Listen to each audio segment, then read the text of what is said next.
तो आज हम लोग बायनॉमियल थ्योरम से स्टार्टिंग करेंगे और इसको हम फिर धीरे धीरे नंबर थ्योरी की तरफ लेके चलेंगे। बायनॉमियल थ्योरम जैसे देखो नाम से ही समझ में आ रहा है हमें, बायनॉमियल मतलब दो टर्म है। ठीक है, दो टर्म्स हैं, उनकी डिफरेंट पावर्स को हमें स्टडी करना होता है इस चैप्टर के अंदर। ठीक है, थोड़ा बहुत पहले मैं तुम लोग 11th वाले बच्चों को थोड़ा एनसीआर के बारे में हल्का सा ब्रीफ कर देता हूँ, है ना। फैक्टोरियल नोटेशन तो याद है ना सबको, एन फैक्टोरियल। ठीक है, एन फैक्टोरियल जो होता है वो product of first n natural number होता है। ठीक है, और फैक्टोरियल होल नंबर्स के लिए जो है वो डिफाइन किया गया है। एन फैक्टोरियल को हम लोग ऐसे भी लिख सकते हैं, n into n minus one का फैक्टोरियल, और इसको further n n minus one n minus two का फैक्टोरियल, इस तरीके से इसको स्प्लिट करके भी लिखा जा सकता है ना। एन फैक्टोरियल को हम एक एन अलग कर लिया और यहां से फिर से ये n minus one natural numbers का प्रोडक्ट है, तो एन माइनस वन का फैक्टोरियल लिख सकते हैं इसको। ठीक है, और जीरो फैक्टोरियल है ना, ये वन के इक्वल है, वन फैक्टोरियल तो वन होता ही है। ओके, तो इस तरीके से फ्रैक्शन, अगर कहीं फ्रैक्शन है तो इसका फैक्टोरियल डिफाइंड नहीं होगा। ठीक है ना, इसका फैक्टोरियल डिफाइंड नहीं है।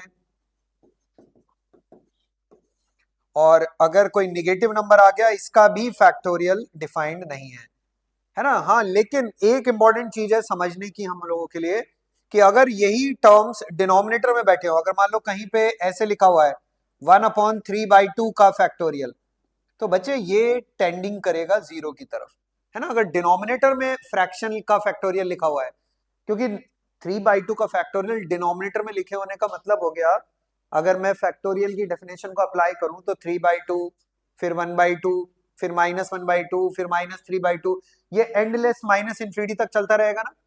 तो डिनोमिनेटर में इनफाइनाइट नंबर्स का प्रोडक्ट बन जाएगा, है ना। डिनोमिनेटर के अंदर आप देख रहे हो ना, इनफाइनाइट नंबर्स का प्रोडक्ट बन जाएगा, और ओवरऑल क्योंकि डिनोमिनेटर लार्ज होता जा रहा है तो ओवरऑल वैल्यू जीरो की तरफ टेंड करेगी। तो अगर ये फैक्टोरियल का टर्म फ्रैक्शन में हो, या अगर निगेटिव में मान लो कहीं पे ऐसे लिखा हुआ है, डिनोमिनेटर में अगर ये बन रहा है, तो फिर ये क्वांटिटी जीरो की तरफ टेंड करेगी, अदरवाइज न्यूमिनेटर में ये नॉट डिफाइंड है। तो एक तो हमें फैक्टोरियल के बारे में बच्चे पता होनी चाहिए सारी बातें।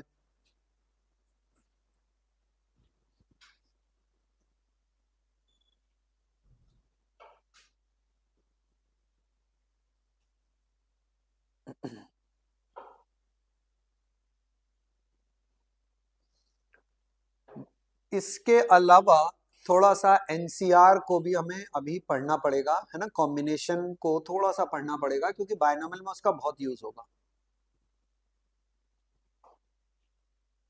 लिख लिया, हो गया ना। तो ये देखो परम्यूटेशन कॉम्बिनेशन का टॉपिक है ना, लेकिन अभी हमें पढ़ना है इसको यहीं पे। एनसीआर, एनसीआर को किस तरीके से डिफाइन किया गया है, n factorial by r factorial n minus r का फैक्टोरियल। ठीक है बच्चों, ये एक सिंबल है एनसीआर, जो कि काउंटिंग के काम में आता है। ठीक है ना, जो हमें नंबर ऑफ वेज बताता है। एनसीआर का सबसे बड़ा मतलब जो रोल है वो क्या है, ये आपको बताता है total number of veg, total number of ways of selection, total number of ways of selection of n different objects, n different objects, n different objects taken r at a time। ठीक है ना, taken r at a time। तो NCR है ना, इसको बच्चों combination बोलते हैं एनसीआर को, है ना, इसका नाम होता है कॉम्बिनेशन, और ये काउंटिंग के काम में आता है। ये आपको टोटल नंबर ऑफ वेज बताता है, total number of ways of selection of n different, word पे ध्यान देना, different, n different objects taken r at a time. जैसे मान लो इस क्लास में 10 स्टूडेंट बैठे हुए हैं और 10 में से मुझे दो को सेलेक्ट करके मान लो कोई रिवॉर्ड देना है ना, या दो को यहाँ सेलेक्ट करके यहाँ बुलाना है, तो कितने तरीके से मैं ये टास्क कंप्लीट कर सकता हूं, है ना। तो उसका सीधा सीधा वे है एनसीआर, है ना, 10C2। ओके ना, 10C2, है ना। वे से मैं 10 में से 2 बच्चों को सेलेक्ट कर सकता हूँ, है ना। जैसे 2 स्टूडेंट मुझे सेलेक्ट करने हैं, ABCDEFGH इस टाइप से दिए हुए हैं, है ना। तो भाई सिलेक्शन एकदम अनबायस सिलेक्शन है, मुझे कोई भी 2 स्टूडेंट सेलेक्ट करने हैं, है ना। तो हर स्टूडेंट सेलेक्ट होगा और कोई भी 2 कॉमन पेयर रिपीट नहीं होगा। एनसीआर में रिपीटेशन नहीं होता कभी भी जब आप सिलेक्शन करते हैं, है ना। आप एक सिंपल से एग्जांपल से इसको समझ लो। मान लो मैंने कहा S1 S2 S3 S4 S5 और S6, 6 स्टूडेंट है। 6 में से मुझे 2 का सिलेक्शन करना है। 2 के सिलेक्शन का मतलब बच्चे हर 2 का नंबर आएगा, हर 2 का नंबर, यानी S1 पहले S2 से, S1 S2 के साथ कनेक्ट होगा, फिर S1 S3 से, फिर S1 S4 से, फिर S1 S5 से और लास्ट S1 S6 से। यानी S1 S2 S1 S3 S1 S4 S1 S5, S1 के साथ ही आप देख रहे हैं 5 केस आपको यहां मिल जाएंगे। फिर S2 का चांस आएगा। ये बिल्कुल वही सिचुएशन है कि एक क्लास में 6 स्टूडेंट है, कितने नंबर ऑफ शेक हैंड्स होंगे। अगर मैं आपसे पूछूं कितने नंबर ऑफ शेक हैंड्स होंगे, तो ये वही शेक हैंड्स ही तो हो रहे हैं। S1 ने S2 के साथ हाथ मिलाया, फिर S1 ने S3 के साथ मिलाया, S1 ने S4 के साथ मिलाया, इस टाइप से। देन S2 के चांस आएगा। अब S2 S1 से शेक हैंड नहीं करेगा क्योंकि ऑलरेडी S1 S2 का शेक हैंड हो चुका है भाई यहाँ पे। तो S2 S3 S2 S4 S2 S5 S2 S6, है ना, ये S2 वाले सारे कॉम्बिनेशन आ गए। फिर S3 के चलेंगे इसी तरीके से, S3 S4 S3 S5 S3 S6, फिर S4 के S4 S5 S4 S6, है ना, और लास्ट S5 H6। यही काम एनसीआर आपके लिए बहुत आसानी से कर देता है। आपके पास 6 स्टूडेंट हैं, आपको उनमें से 2 का सिलेक्शन करना है, तो 6C2। अगर मैं 6C2 को सिंप्लीफाई करूं इस फॉर्मूले से, 6 फैक्टोरियल 2 फैक्टोरियल 6 माइनस 2 फैक्टोरियल, ये आ जाएगा। इसको फर्दर सिंप्लीफाई करो तो आपको ये नंबर दिख जाएगा, कितना आ गया, 15 आ गया। 15 केस हैं क्या यहाँ पे, चेक करो एक बार कितने, है ना, 15 केस हैं। तो एनसीआर क्या काम करता है समझ में आया। एनसीआर आपको नंबर ऑफ वेज बताता है, number of ways of selection of n different objects. आपके पास n डिफरेंट ऑब्जेक्ट्स पड़े हुए हैं, उनका आप सिलेक्शन कर रहे हो और एक बार में कितने उठा रहे हो, r उठा रहे हो, ठीक है ना। r को एक बार में आप r का सिलेक्शन कर रहे हो, राइट। तो ये काम एनसीआर करता है। क्लियर यहां तक, चलें आगे। तो एनसीआर की एक दो प्रॉपर्टीज और लिख के फिर बच्चे स्टार्ट करते हैं बाइनोमियल।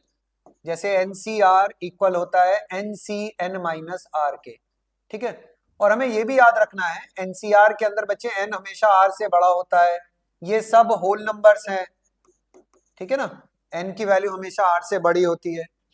तो एनसीआर और NCN माइनस आर, ओके ना, ये ठीक है ना, दोनों क्वांटिटीज आपस में बराबर होती हैं।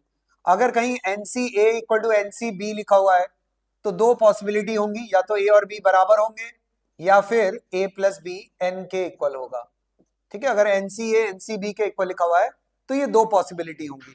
जैसे अगर कहीं पे लिखा हुआ है NC6 इक्वल टू NC11, तो भाई अभी 6 इक्वल टू 11 तो नहीं हो सकता। तो मैं क्या कर रहा हूं, कहीं किसी एक जगह ये फॉर्मूला लगाओ जो ऊपर लिखा हुआ है, NC6 को NCN माइनस 6 लिख सकते हैं ना, और इसको लिख लिया NC कितना 11। अब मैं अगर बेस कंपेयर करूं तो n माइनस 6 कितना आ गया, 11 के इक्वल आ गया, यानी n की वैल्यू कितनी आ गई, 17 आ गई, है ना। तो वही बात यहां पे लिखी है कि अगर NCA NCB के बराबर है तो या तो A और B इक्वल होंगे, अदरवाइज A प्लस B की वैल्यू n के बराबर होगी, ठीक है। तो फिलहाल 6 11 के इक्वल नहीं हो सकता है, इसलिए मैंने सेकंड वाला पार्ट अप्लाई किया, n जो है वो A प्लस बी के इक्वल होगा, यानी 17 के इक्वल होगा। तो एनसीआर NCN माइनस आर के इक्वल होता है ना। ये प्रॉपर्टीज हमें याद होनी चाहिए। एक दो प्रॉपर्टीज और लिख लेते हैं, जैसे कि बहुत बेसिक बेसिक प्रॉपर्टी बच्चों, NC0 NCN ये 1 के बराबर होता है, n C one n C n minus one ये एन के इक्वल होगा, ठीक है।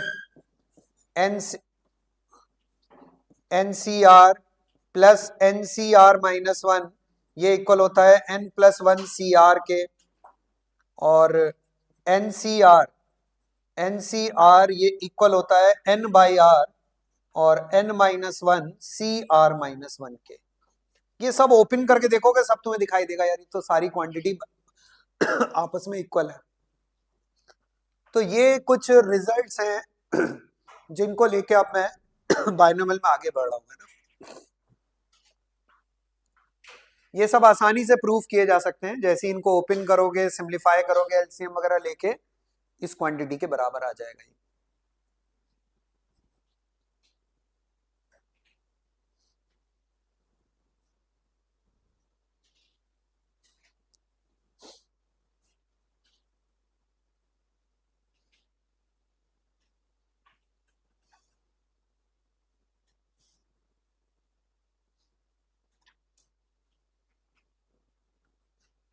लिख लिया, हो गया। तो अब बायनोमियल सबसे पहले हम लोग एक्सपेंशन की बात करेंगे, है ना। जैसे यार देखो हम लोग अर्लियर क्लासेस में आइडेंटिटीज बहुत सारी पढ़ चुके हैं और उसमें हम लोग कंफर्टेबल भी हैं अब आराम से। एक्स प्लस ए का होल स्क्वायर हम लोगों ने, है ना, x square plus two x into a plus a square. लेकिन अब मैं इसको ना एक अनदर वे में लिखने जा रहा हूँ, देखो बायनोमियल के फॉर्मेट में। एक्स स्क्वायर का कोफिशिएंट 1 है ना, और ए स्क्वायर का कोफिशिएंट भी 1 है, तो मैं इसको लिख रहा हूँ 2c0 x square 2c1 into x की पावर 1 ए की पावर 1 और 2c2 इंटू ए स्क्वायर। यानी x प्लस ए के होल स्क्वायर को आप लोग देख रहे हो मैंने कैसे लिख दिया, 2c0 x square 2c1 x की पावर 1 ए की पावर 1 2c2 ए स्क्वायर। एक सिमेट्री सी दिख रही है ना यहाँ पर। यही काम मैं करने वाला हूँ x प्लस ए के होल क्यूब के साथ, और वहां से मैं फॉर्मूला जनरलाइज कर दूंगा। एक्स क्यूब का कोफिशिएंट 1 है, फिर देन 3x स्क्वायर ए की पावर 1, फिर 3x की पावर 1 ए स्क्वायर और लास्ट में ए का क्यूब। ये x प्लस ए का होल क्यूब है। इसको मैं फिर से 1 को मैं लिखने जा रहा हूं 3c0, इसको लिखने जा रहा हूं 3c1, 3 को लिख रहा हूं मैं 3c2। अभी हम लोगों ने डिस्कस किया ना 3c1 3 आएगा, 3c2 ओपन करके देखोगे वो भी 3 आएगा, तो x की पावर 1 ए स्क्वायर और लास्ट में 3c3 और ए क्यूब। ये आ गया x प्लस ए का होल क्यूब।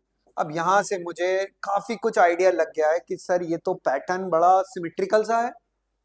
हम लोग 3c0 से शुरू कर रहे हैं, पहले प्लेस पे जो टर्म है उसकी हाईएस्ट पावर, फिर 3c1 पहले प्लेस वाले टर्म की पावर एक कम हो गई, सेकंड वाला टर्म इंट्रोड्यूस हो गया यहाँ पर, फिर 3c2 सेकंड फर्स्ट प्लेस वाले की और पावर कम हो गई, ए की पावर बढ़ गई है ना। तो इस टाइप से, और लास्ट में तो x गायब हो गया, ए का क्यूब आ गया। मतलब बच्चों ये एक होमोजीनियस टाइप की आइडेंटिटी लिखी हुई है जिसमें हर टर्म में x और a की पावर का सम हमेशा 3 के इक्वल है। तो मैं इस आइडिया को दिमाग में रख के अब मैं जनरलाइज करने जा रहा हूं और x प्लस ए की पावर n का जनरल फॉर्मूला लिख रहा हूं। तो x प्लस ए की पावर n ये इक्वल होता है nc0 x की पावर n, है ना। फॉर्मूले को देखो, मैंने फिर कह रहा हूं फॉर्मूला याद नहीं करेंगे, फॉर्मूले का स्ट्रक्चर याद करेंगे, क्योंकि फॉर्मूले में कभी x इधर बैठा होगा, कभी उधर बैठा होगा, कभी यहाँ y बैठा होगा, कभी यहाँ t बैठा होगा। तो वैसे याद करेंगे तो कंफ्यूजन सा रहता है हमेशा। स्ट्रक्चर याद करेंगे कैसे, nc0 से शुरुआत होनी है, जो भी पहले प्लेस पे लिखा हो, चाहे x हो, y हो, अल्फा बीटा गामा कुछ भी हो, जो भी पहले प्लेस पे है उसकी हाईएस्ट पावर कर देना है आपको बस। अब आगे तो बहुत ही सिमेट्रिकल है, जो भी पहले प्लेस है पे है उसकी पावर n कर दीजिए, फिर nc1 इसकी एक एक पावर कम करते जाइए, दूसरे वाले की पावर बढ़ाते जाइए, nc2 x की power n minus two into a square, nc3 x की power n minus three into a cube and so on, है ना। सेकेंड लास्ट टर्म भी लिख देता हूं ncn minus one x into a की पावर n माइनस वन, और last term ncn a की पावर n, है ना, x पूरा गायब। तो ये कहलाता है बच्चे बायनोमियल एक्सपेंशन, ठीक है ना। और ये है ना, पॉजिटिव इंटीजर्स के लिए काम करेगा फॉर्मूला, है ना, होल नंबर भी होगा तो भी ठीक है ना, पॉजिटिव इंटीजर के लिए फॉर्मूला बनाया गया है। तो ये x प्लस ए की पावर n का एक्सपेंशन है। ये अपने आप में बच्चे एक आइडेंटिटी है, आपको ध्यान से समझना है, एक आइडेंटिटी लिखी हुई है भाई, आप इनको आइडेंटिटी बोलते हो ना सबको, है ना, आइडेंटिटी का मतलब जो हमेशा ट्रू है, चाहे जो भी मन में आए x और a की वैल्यू रखो, so this is also an identity. तो कई क्वेश्चंस तो आपको ऐसे ही सॉल्व करने को मिलेंगे जिसमें x की वैल्यू कभी 1 रखनी पड़ेगी, कभी -1 रखनी पड़ेगी, है ना, इस टाइप से। तो ये आइडेंटिटी है, इसमें हम जो चाहें वो रख सकते हैं। तो एक दो इंपॉर्टेंट बातें यहां से ऑब्जर्व कर लो, जैसे कि इसमें कितने नंबर ऑफ टर्म्स हैं एक्सपेंशन के अंदर, n+1 टर्म्स है ना इसके अंदर, है ना भाई। होल स्क्वायर में कितने टर्म आए थे, 3 टर्म आए थे। क्यूब में कितने टर्म आए, 4 टर्म आए। तो x प्लस ए की पावर n में कितने टर्म हो जाएंगे, n+1। तो कुछ इंपॉर्टेंट ऑब्जर्वेशंस बच्चे यहां से और देख लो। नंबर 1, टोटल टर्म्स कितने हैं यहाँ पर, n+1 के बराबर है, ठीक है ना। नंबर 2, एक आइडेंटिटी है बच्चों ये, है ना, आइडेंटिटी है ये, यानी इसमें आप जो मन में आए रख सकते हैं। आइडेंटिटी है ये, एक होमोजीनियस एक्सपेंशन है, होमोजीनियस एक्सपेंशन लिखा हुआ है ये। होमोजीनियस एक्सपेंशन का मतलब हर टर्म में x और a की पावर का सम सेम है, देख रहे हैं ना, x और a की पावर का सम हर टर्म में क्या है, सेम है, n के बराबर है, ठीक है। तो ये अब आपके पास बायनोमियल एक्सपेंशन तैयार हो चुका है। तो अब आपसे कोई भी कितनी बड़ी पावर भी कहे, 5 पावर कहे, 6 पावर कहे, 10 पावर कहे, आप उसको एक्सपेंड कर लोगे आराम से। और फॉर्मूला बहुत ही सिमेट्रिकल है, कैसे याद करना है मैंने बता दिया है। NC0 से शुरुआत होनी है, पहले प्लेस पे जो भी लिखा हो उसकी हाईएस्ट पावर, और फिर NC1 इसकी एक एक पावर कम करते जाओ, दूसरे टर्म की पावर बढ़ाते रहो। क्लियर है ना, ठीक है। तो ये x प्लस ए की पावर n का एक्सपेंशन कहलाएगा। अब अगर मुझे माइनस चाहिए तो भाई जहां जहां a है उसकी जगह -a से रिप्लेस कर दो, तो x माइनस ए की पावर n का एक्सपेंशन बन जाएगा। चले, तो अगर x माइनस ए की पावर n की जरूरत है ना, तो x माइनस ए की पावर n में सिर्फ इतना फर्क पड़ेगा बच्चे, NC0 x की power n minus NC1 x की पावर n -1 a की पावर 1। जहां जहां a है उसकी जगह मैं -a से रिप्लेस कर रहा हूं, और NC2 x की power n -2 into a square minus, ऐसे करके ऑल्टरनेट साइन के साथ चलता रहेगा ये, ठीक है ना।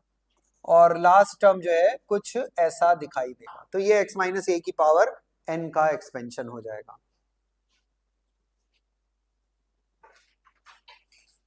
तो ये दोनों एक्सपेंशंस को हम लोगों को याद करना है, बड़ा आसान है याद रखना, वो है बहुत ही सिमेट्रिकल पैटर्न है।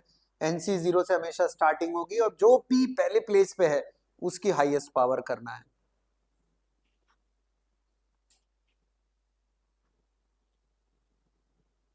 क्लियर है ना सबको।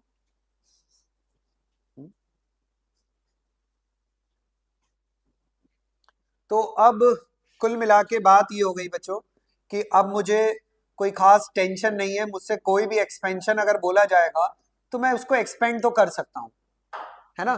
कोई भी मुझे एक्सपेंशन दे दिया जाए कि भाई ये लिखा हुआ है, तो 7C0 2x की पावर कितना हो गया, 7 हो गया।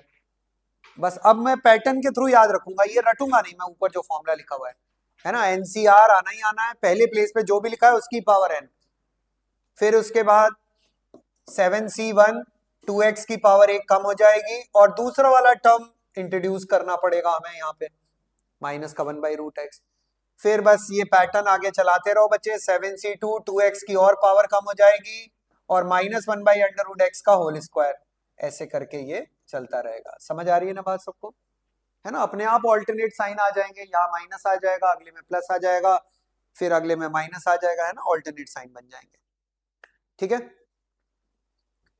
लेकिन हमें ये भी साथ में दिमाग में रखना है कि हमसे एक्सपेंशन से ज्यादा जरूरी है हमारे लिए कि अगर हमसे बहुत बड़ी पावर के साथ कोई टर्म दे दिया उसको कैसे हम मैनेज करेंगे, है ना, ये हमें समझना है। तो छोटी पावर है तो हम आराम से एक्सपेंड करके जो भी मुझसे पूछ रहा है मैं देख के बता सकता हूँ कि भाई मुझसे किसी ने कहा थर्ड टर्म निकालो, तो थर्ड टर्म ये रखा हुआ है सामने, ये है कि नहीं थर्ड टर्म, है ना।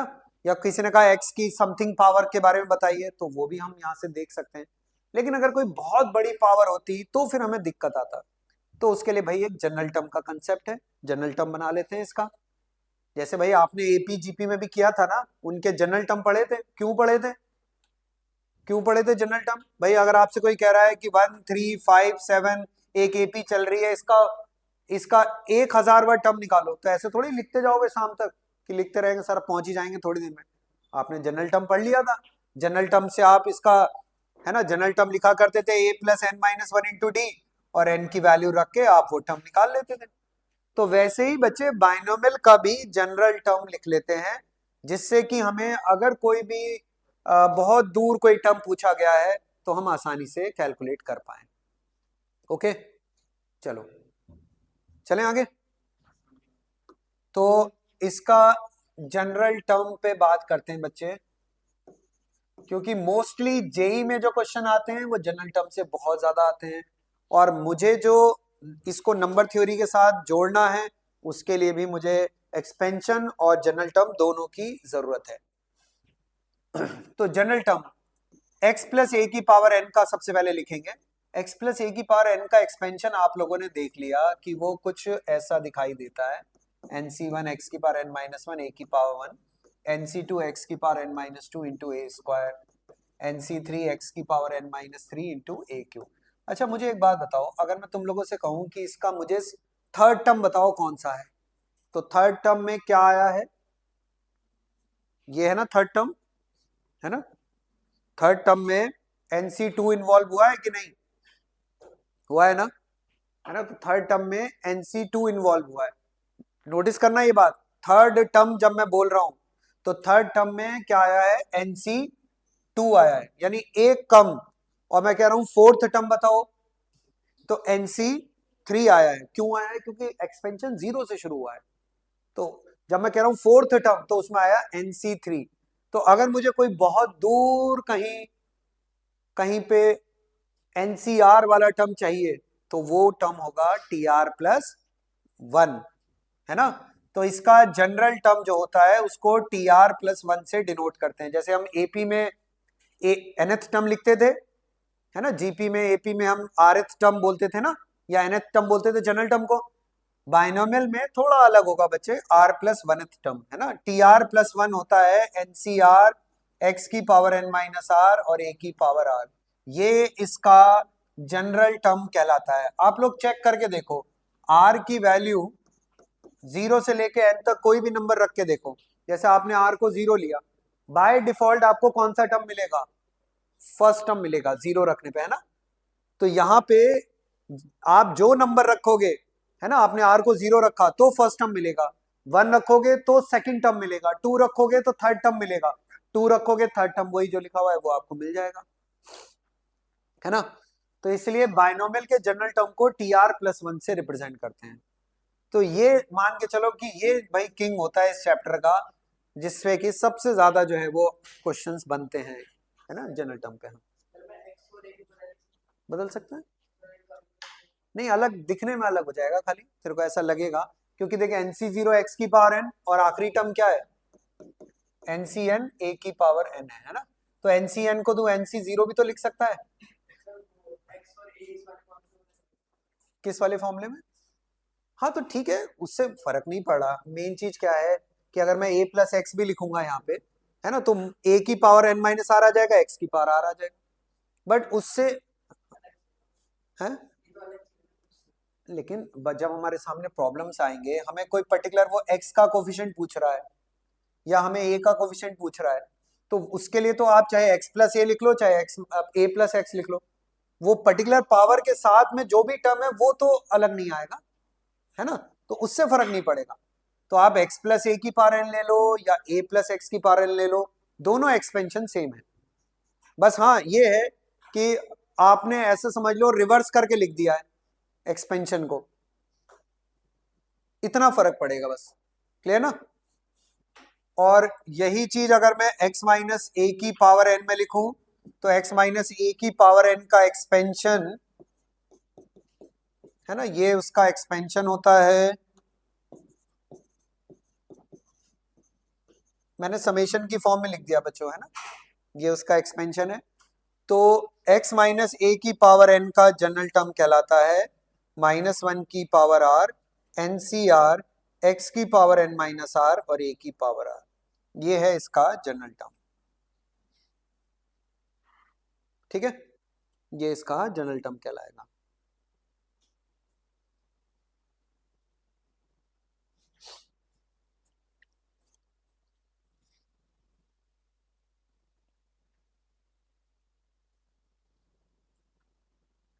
मैंने पूरे एक्सपेंशन को ना समेशन की फॉर्म में लिख दिया है यहाँ पे, है ना, ओपन करेंगे तो वही बनेगा जो अभी हम x माइनस ए की पावर n का एक्सपेंशन कर रहे थे, वही बन जाएगा सेम।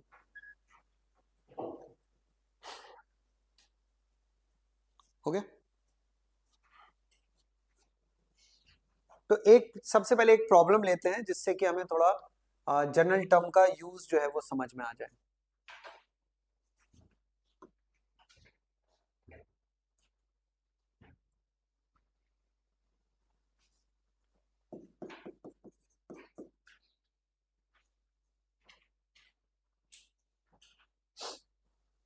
तो पहले तो देखो,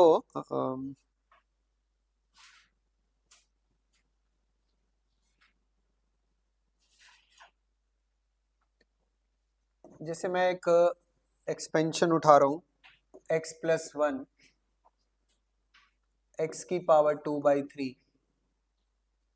माइनस एक्स की पावर 1/3 प्लस 1 और minus x minus 1 upon x minus under root x, और इसकी पावर मैंने ले लिया 30। इस एक्सपेंशन में हमसे कहा गया है फाइंड करना है हमें, है ना, फाइंड करना है हमें नंबर 1 10th टर्म कौन सा होगा, 10th टर्म ऑफ एक्सपेंशन। ठीक है, नंबर 2 कोफिशिएंट ऑफ x की पावर 15, कोफिशिएंट ऑफ x की पावर 15। नंबर 3 12th टर्म, या इसमें भी एक काम करते हैं, which term is independent of x, independent of x, कौन सा टर्म x से इंडिपेंडेंट है। ठीक है, number 4 12th term from the end, इस एक्सपेंशन का एंड से 12th टर्म कौन सा होगा, है ना। तो इन 4 क्वेश्चंस पे काम करते हैं।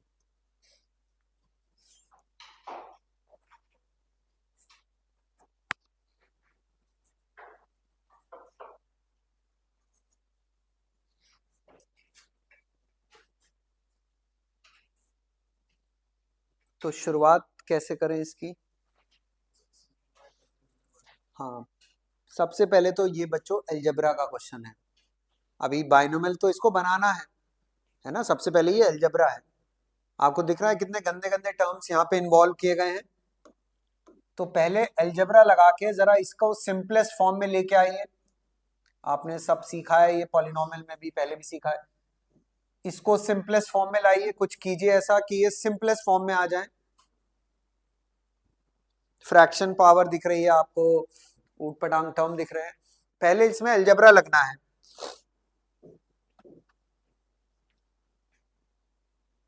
तो इसको सिंपलेस्ट फॉर्म में पहले लेके आओ।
क्या लगता है क्या बनेगा ये तो किया है ना तुम लोगों ने ऐसे पहले। एल्जेब्रिक एक्सप्रेशन को सिंप्लीफाई करो पहले इसको।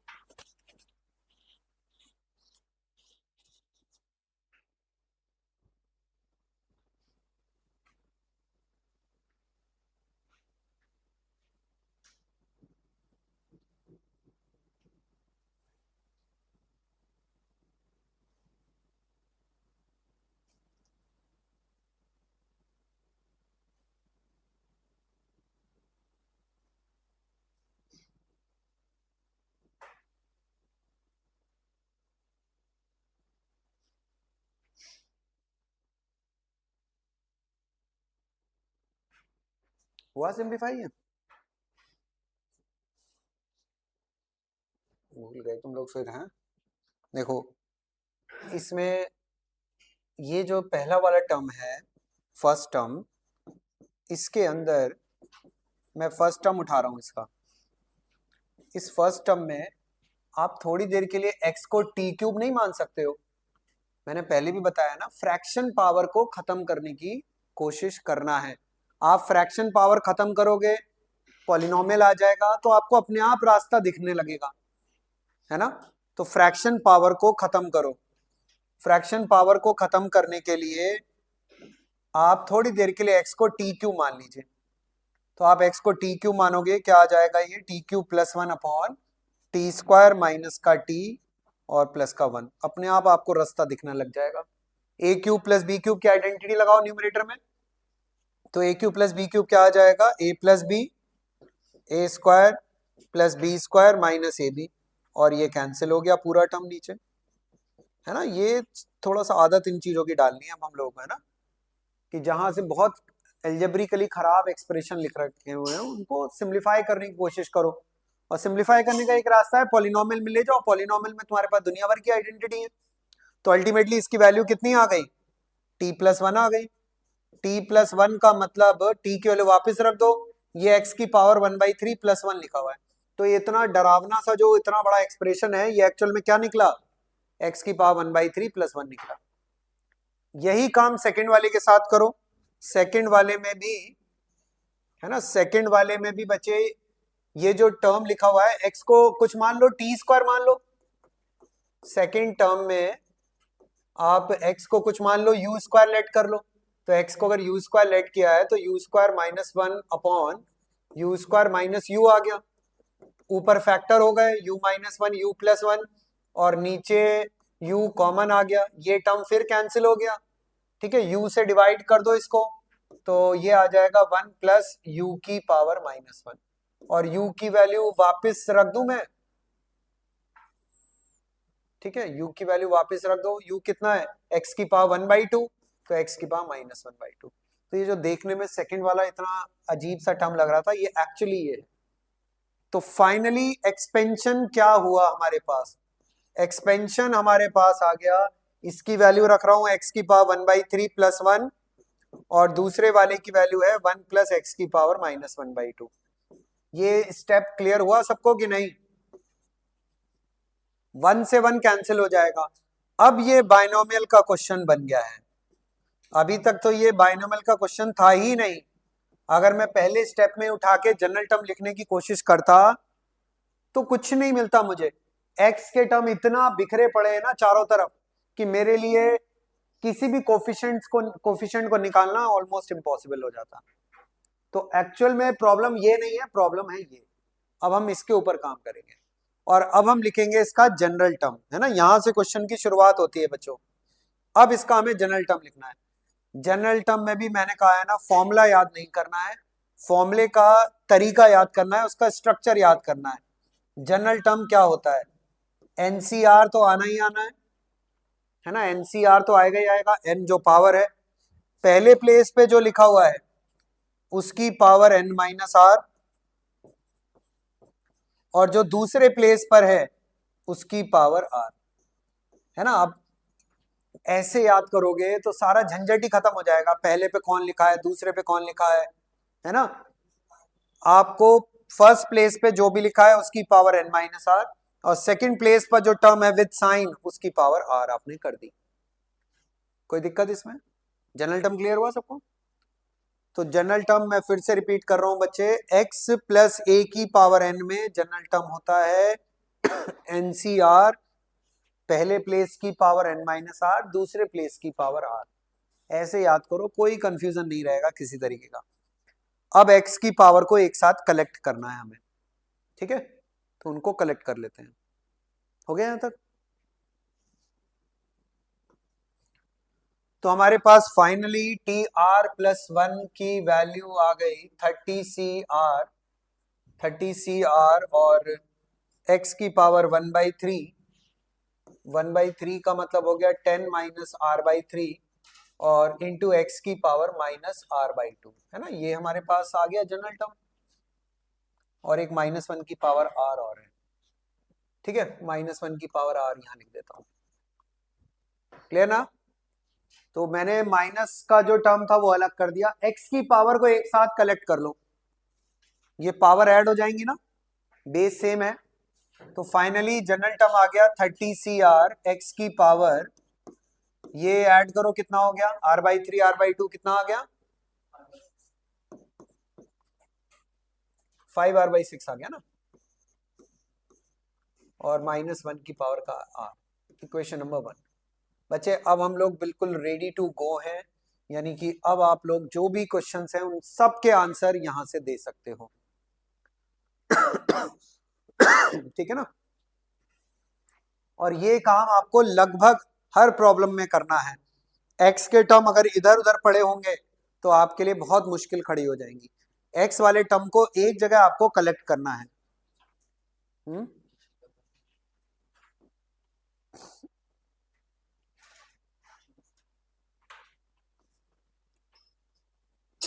अब पहला पार्ट क्या था, क्या पूछा गया था आपसे? 10th term. तो आर को मुझे क्या रखना पड़ेगा यहाँ पे, 9 रखना पड़ेगा, है ना? क्योंकि general term T r plus 1 है, तो फर्स्ट वाले पार्ट में आपको आर की वैल्यू को 9 रखना है। आप जैसे ही आर को 9 रखोगे आपको 10th टर्म अपने आप मिल जाएगा। तो 30C9 एक्स की पावर 10 माइनस, ये सिंप्लीफाई कर लो, और -1 की पावर 9, है ना? ये आपके पास 10th टर्म आ गया है। ये पावर थोड़ा सिंप्लीफाई और कर लो, है ना? कितना आ रहा है पावर, ये निगेटिव आएगा एक तो इसका आंसर, ठीक है? और ये कितना बन गया एक्स की पावर में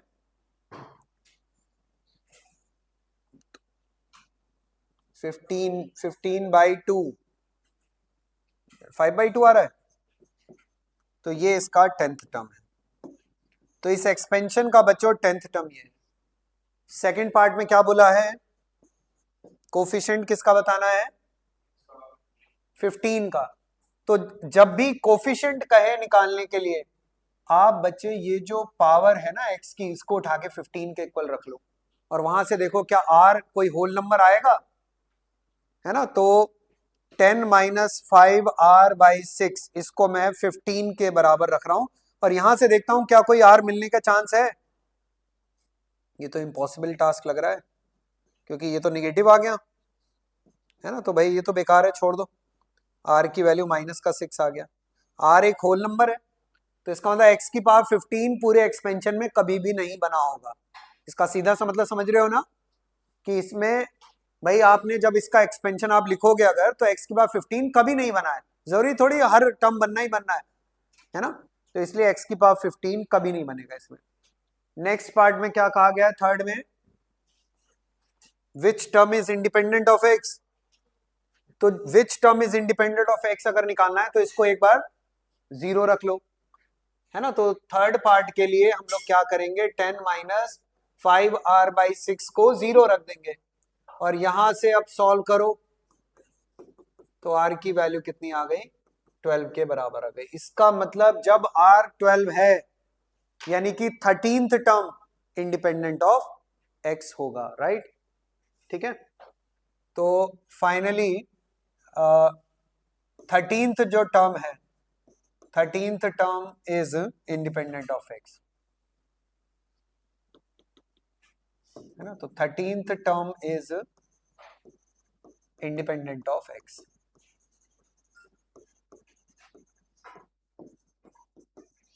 ठीक है, तो ये आ गया बच्चे, है ना। और आखिरी पार्ट है हमारे पास, हमें बताना है twelfth term from the end, वो कौन सा होगा, एंड से ट्वेल्थ टर्म कौन सा होगा।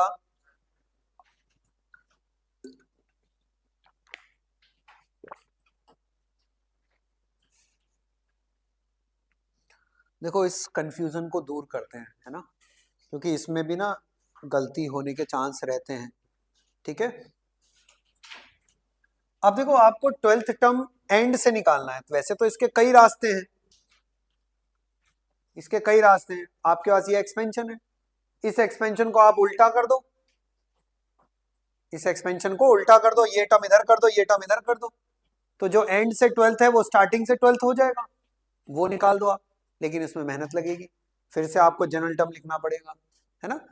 तो ट्वेल्थ टर्म एंड से जो है, अगर मुझे ये पता चल जाए कि वो स्टार्टिंग से कौन सा टर्म है, तो फिर हमारे मेहनत कम हो जाएगी ना, इसी जनरल टर्म से हमारा काम चल जाएगा। आर की वैल्यू रख के स्टार्टिंग से भाई कौन सा टर्म है ना। तो इसके लिए मैं एक फॉर्मूला लिखवा देता हूं तुम लोगों को। अगर कभी भी तुम्हें x प्लस ए की पावर n में अगर तुम्हें pth टर्म चाहिए from the end, pth term from and, अगर एंड से तुम्हें pth टर्म चाहिए तो वो कितना होता है, टोटल टर्म। ठीक है, टोटल टर्म कितने होंगे इसमें, n प्लस वन माइनस का p plus वनथ term from the starting, वनथ term from starting. ये बच्चे फॉर्मूला मैं यूज करूंगा। अगर मुझसे कभी भी pth term from the end पूछा है, तो मैं उसकी जगह स्टार्टिंग से ये वाला टर्म निकाल दूंगा, n plus one total terms minus p plus one. तो अगर मुझे ट्वेल्थ निकालना है, तो अभी फिलहाल टोटल टर्म कितने होंगे, 31। तो 31 माइनस 12 प्लस वन कितना हो रहा है देखो, तो 20th, है ना। तो जो 20th टर्म है स्टार्टिंग से, वही एंड से ट्वेल्थ टर्म है। ठीक है ना, तो इसमें ना गड़बड़ होने का चांस नहीं है, कई बार काउंटिंग में हम गड़बड़ कर सकते हैं। ठीक है, तो total term minus P plus one term from the beginning, ये हम लोग कैलकुलेट कर लिया करेंगे। तो फिलहाल इस क्वेश्चन में हमें चाहिए अभी क्या, ट्वेल्थ टर्म। तो जो ट्वेल्थ टर्म है, ट्वेल्थ टर्म जो हमारे पास है, वो इस फॉर्मूले के अकॉर्डिंग हो जाएगा कितना। ये तो बच्चे फॉर्मूला है देखो, है ना, इसको तो याद रखना है तुम लोगों को। वो हो जाएगा, टोटल टर्म हो गया 31 माइनस का 12 प्लस वन, यानी स्टार्टिंग से वो हो जाएगा 20th टर्म। तो स्टार्टिंग से 20th टर्म निकाल दीजिए, मतलब आर को यहाँ कितना रख दूं, 19 रख देता हूं, वो आंसर हो जाएगा। सही है ना, आर को 19 यहां पे रख दूंगा मैं। तो ये कहानी है बायनोमियल एक्सपेंशन और उसके जनरल टर्म की। कोई दिक्कत यहां तक। तो दो चीजें अभी तक इंपॉर्टेंट हमारे सामने आई हैं, एक बायनोमियल एक्सपेंशन और उनके जनरल टर्म, है ना, ये दोनों हमें पता होने चाहिए।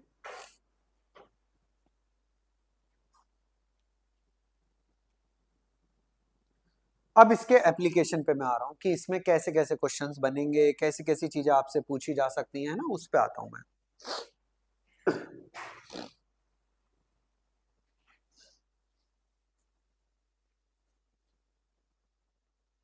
हो गया, तो लास्ट वाले पार्ट का आंसर क्या हो जाएगा, फोर्थ वाले पार्ट का, उसमें आपको 20th टर्म निकालना है ना फ्रॉम स्टार्टिंग, ये आपको कैलकुलेट करना होगा।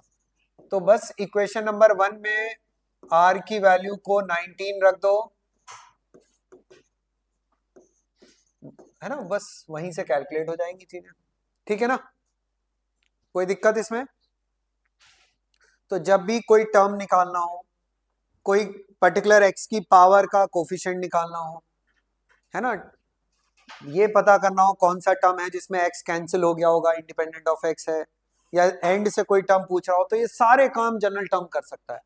आप जनरल टर्म लिखिए ठीक से, वहां से आपको सारे प्रॉब्लम्स के आंसर मिल जाएंगे।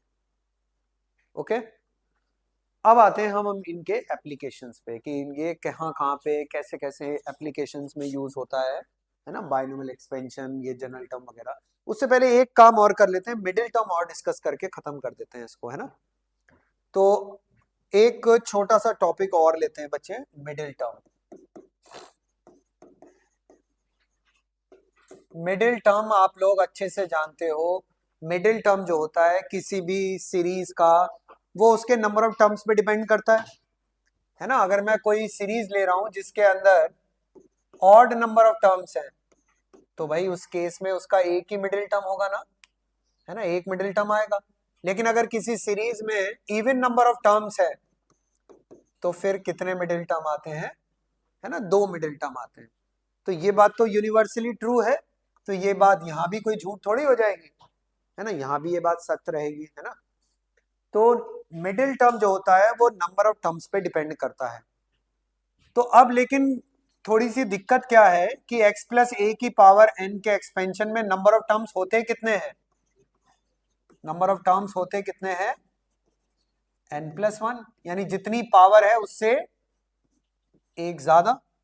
यही तो है कहानी, है ना, जितनी पावर है उससे एक ज्यादा नंबर ऑफ टर्म्स है। ठीक है, चलो, तो इसका मतलब ये हुआ कि यहाँ पे दो केसेस बनने वाले हैं, दो केसेस बनने वाले हैं कि अगर पावर इवन है, अगर पावर कोई इवन इंटीजर टाइप है, तो नंबर ऑफ टर्म्स कितने होंगे, मतलब ऑड होंगे, है ना। पावर अगर इवन है, नंबर ऑफ टर्म्स कितने होंगे, ऑड होंगे। तो मतलब मिडिल टर्म कितने होंगे फिर, एक होगा। क्योंकि मिडिल टर्म डिपेंड करता है नंबर ऑफ टर्म्स पे, पावर पे नहीं, वो तो चांस की बात है। यहाँ जितनी पावर है उससे ज्यादा एक ज्यादा टर्म होता है एक्सपेंशन के अंदर। तो इसलिए अगर n इवन है तो सिर्फ एक मिडिल टर्म आएगा, और वो होगा n/2 plus one term. n/2 plus one term is middle term, is middle term. तो बच्चे अगर पावर इवन है तो एक मिडिल टर्म होगा, और वो होगा n/2 प्लस वन टर्म। ये उस एक्सपेंशन का मिडिल टर्म होगा। और अगर पावर हो गई ऑड, अगर पावर बच्चे ऑड है, थोड़ा सा उल्टा चल रहा है सोचने में कि सर आप तो कह रहे थे कि जब ऑड टर्म होते हैं तो एक मिडिल टर्म होता है, जब इवन टर्म होते हैं तो दो मिडिल टर्म होता है। अभी भी मैं वही कह रहा हूं, लेकिन मैं इसको पावर से कनेक्ट कर रहा हूं। जितना पावर है उस एक्चुअल में नंबर ऑफ टर्म उससे एक ज्यादा है। तो पावर अगर इवन है तो एक्चुअल में नंबर ऑफ टर्म्स ऑड है, और middle term number of term से डिसाइड होता है, पावर से नहीं डिसाइड होता, है ना। तो इसीलिए जब n इवन था तो एक मिडिल टर्म आया, और वो है n/2 प्लस वन टर्म। इसी तरीके से जब n ऑड होगा तो दो मिडिल टर्म आएंगे, एक आएगा n प्लस 1/2 टर्म, और एक इससे जस्ट अगला, यानी कि n प्लस 3/2। ये दो मिडिल टर्म होते हैं, are the two middle terms. ठीक है ना।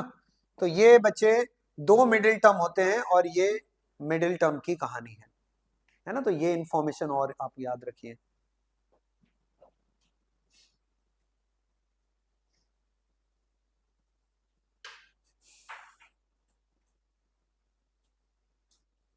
हो गया,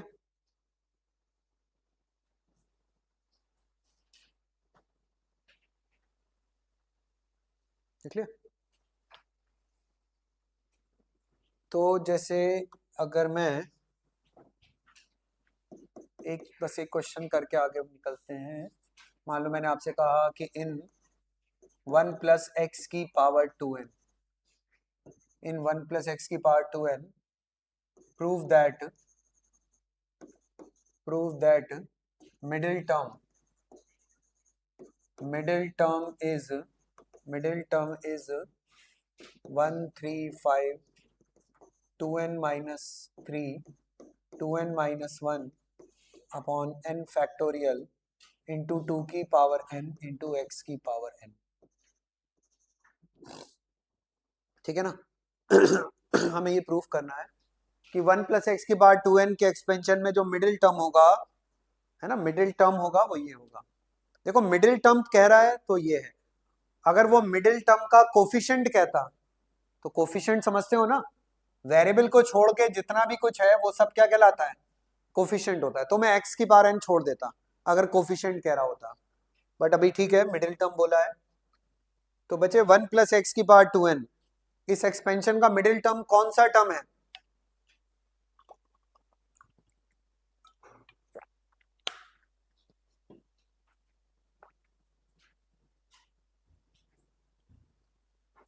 कौन सा टर्म है?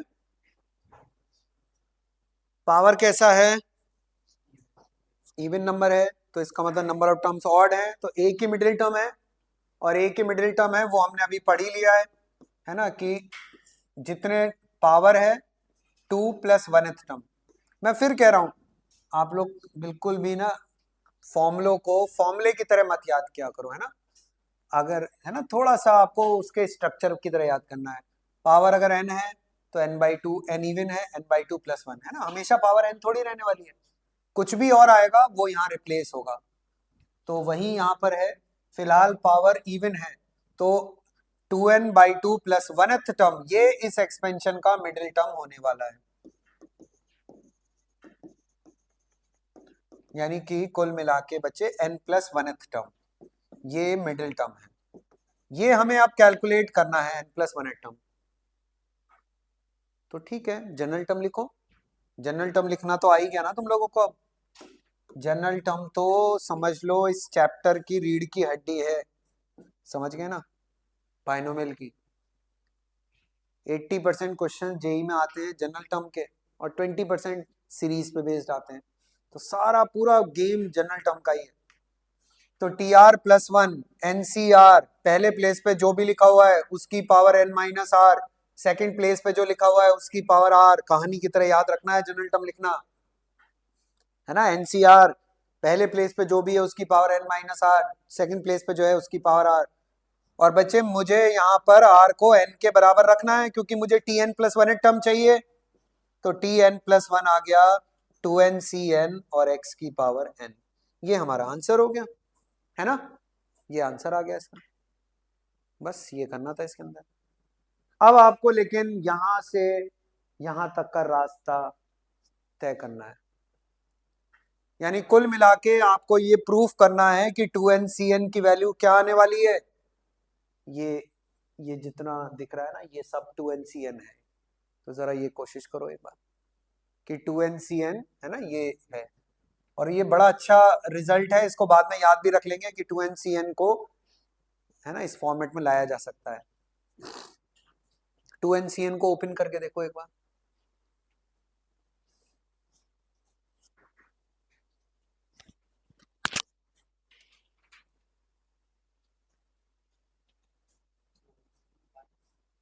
हम्म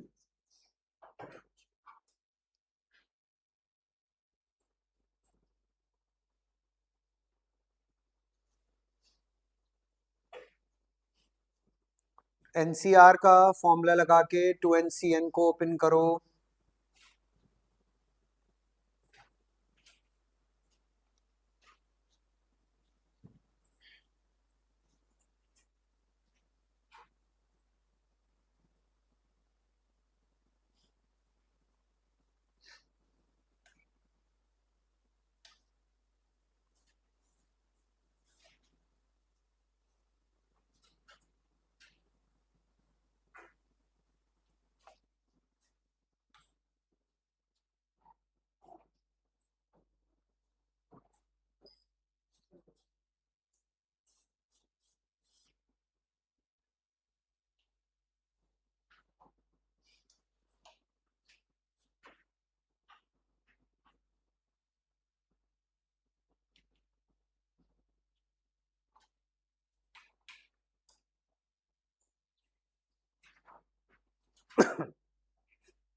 हाँ जी, करें फिर। तो 2nCn 2nCn को अगर हम ओपन कर रहे हैं तो वो आएगा 2n का फैक्टोरियल, n का फैक्टोरियल, और 2n - n का फैक्टोरियल, है ना, ये आएगा। NCR का फॉर्मूला लगाएंगे अब कहीं ना कहीं हमें 2n फैक्टोरियल को ओपन करना पड़ेगा।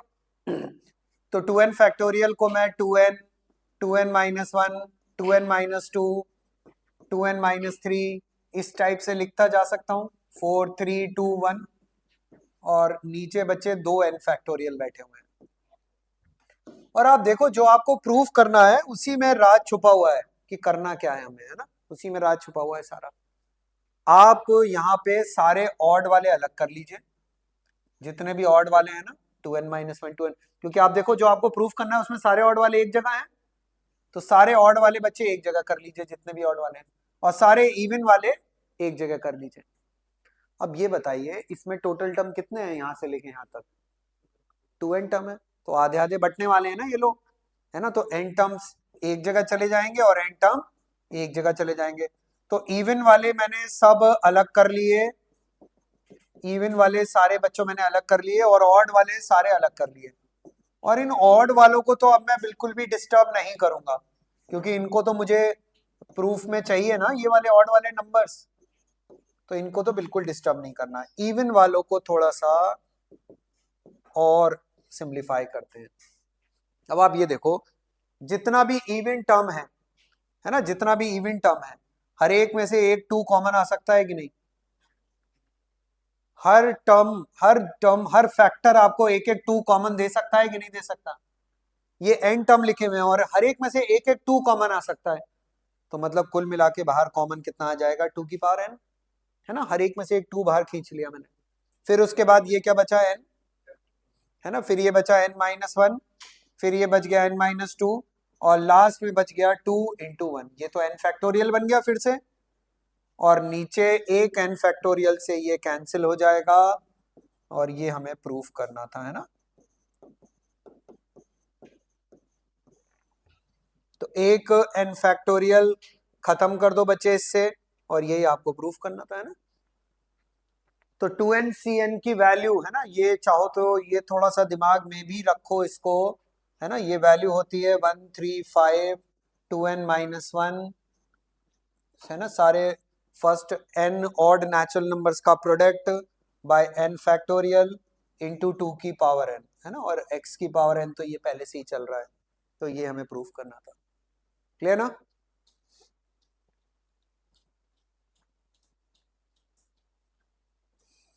ठीक है,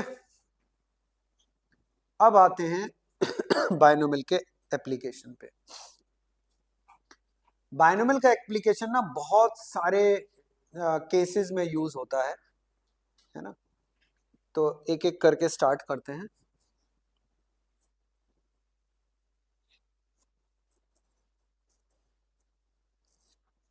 हो गया?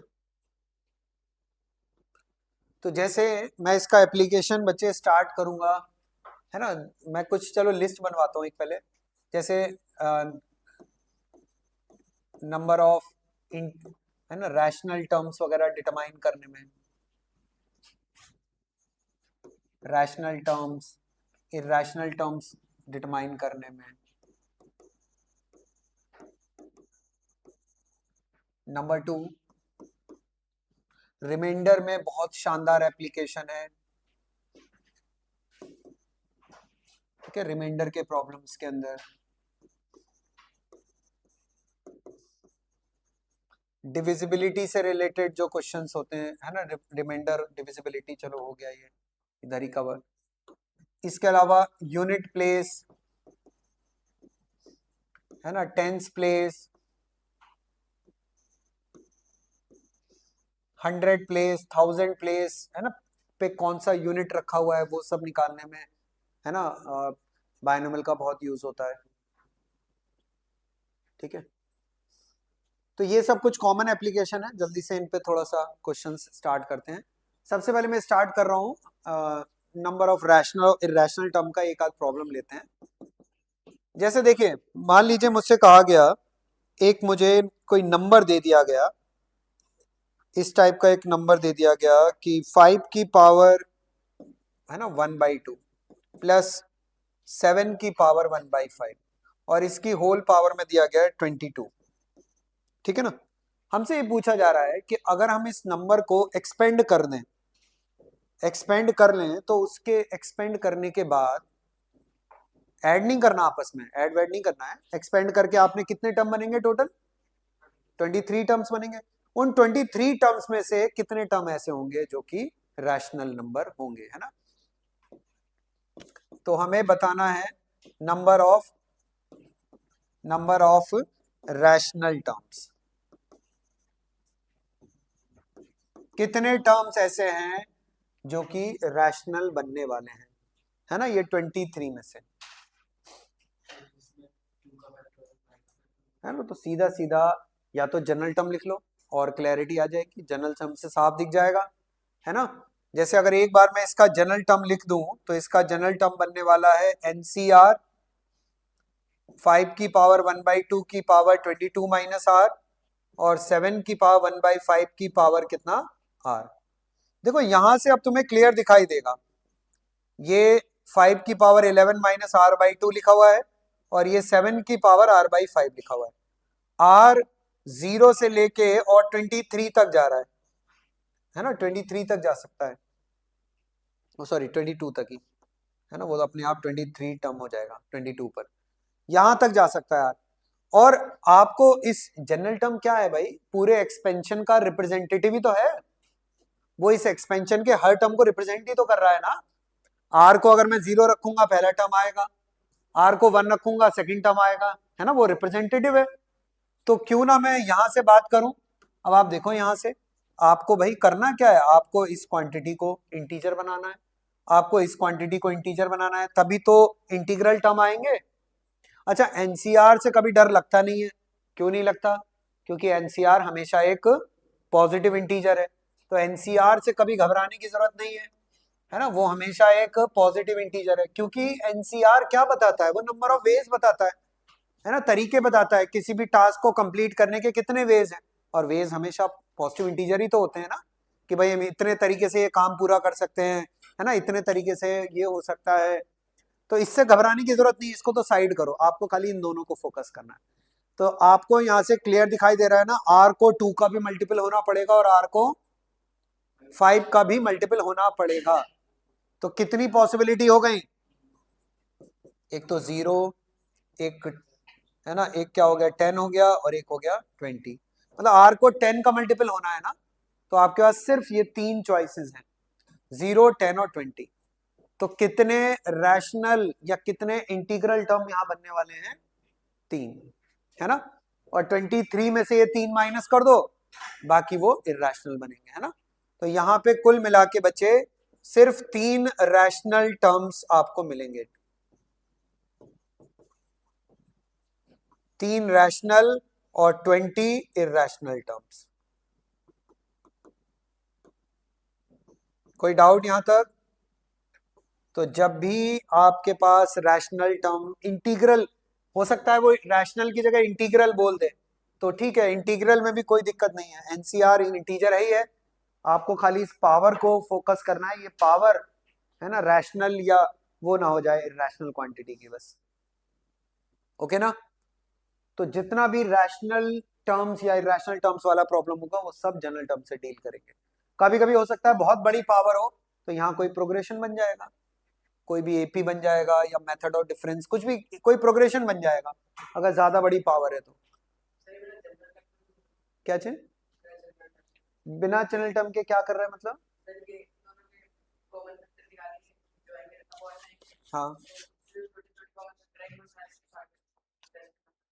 मतलब वो वही चीज हो गई कि भाई आप 5 की पावर 1/2 की देख रहे हो, कौन सी इंटीग्रल पावर इसको इंटीजर बनाएगी, और 7 की पावर 1/5 में कौन सी पावर बनाएगी, है ना? तो वो दोनों का एलसीएम जो है 2 और 5 का, वो एलसीएम पावर से जो है वो इंटीजर्स बनेंगे, है ना? नहीं ओपन तो हमने भी नहीं किया, बट ये जनरल टर्म लिख लिया खाली उसका। अब आगे के लिए इसको याद रख सकते हो कि भाई हाँ, जितनी पावर है ना, उसके मल्टीपल होना चाहिए इसको आर को, और 1/5 का मल्टीपल होना चाहिए, तो यानी कि दोनों के एलसीएम के मल्टीपल से जो नंबर बनेंगे उससे जनरल टर्म आएगा। ठीक है, चले भाई आगे। तो ये तो रैशनल और इरेशनल टर्म्स की बात हो गई। इसी तरीके से, है ना। डिविजिबिलिटी वाले बहुत सारे क्वेश्चंस ऐसे होंगे जिसमें कि बायनोमियल का बहुत ज्यादा यूज होता है ना, या रिमाइंडर निकालने के जो क्वेश्चंस होते हैं। जैसे कुछ क्वेश्चंस लेते हैं इस पे बेस्ड।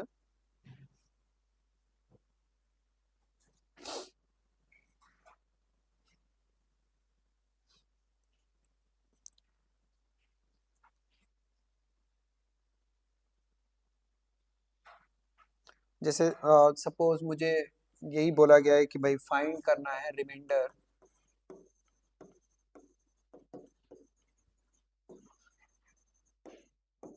3 की पावर 200 इज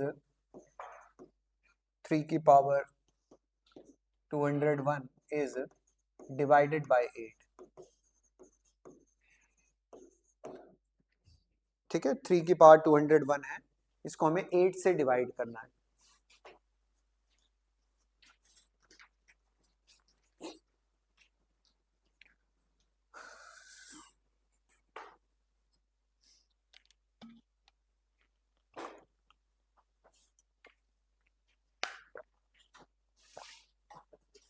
है 3।